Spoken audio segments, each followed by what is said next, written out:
Mir Təmir Tikinti MMC-nin rəhbəri Mir Məmdud Abbasov küllü miqdarda pulunun ələ keçirildiyini iddia edir.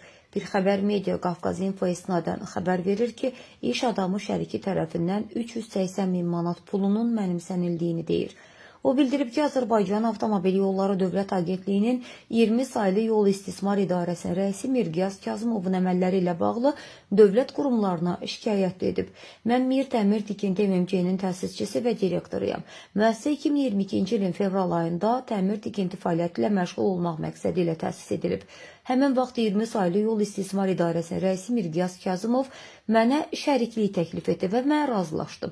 Onun səyləri ilə Mir Təmir Tikinti MMC-nin adından Bakı 1 nömrəli Yol İstismarı MMC və 17 nömrəli xüsusi təyinatlı Yol İstismarı MMC-lərlə təmir tikinti işlərinin görülməsi haqqında müqavilələr bağladıq.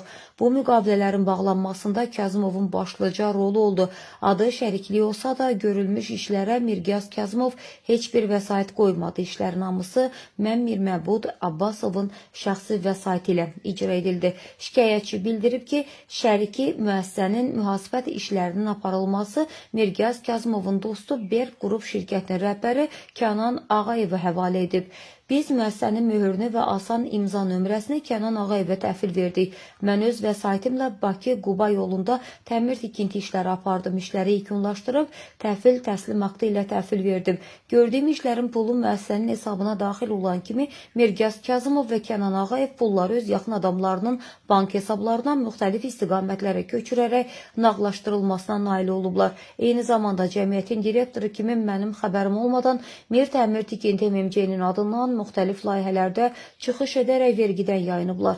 Mir Məmdud Abbasov baş verənlər barədə dəfələrlə müxtəlif dövlət orqanlarına şikayət etdiyini, lakin heç bir nəticə olmadığını əlavə edib. Söz gedən problemlə bağlı qurumun sabiq rəhbəri Salih Məmmədovun qəbulunda olub, şikayət etməyimə baxmayaraq heç bir müsbət nəticə əldə edilmədi.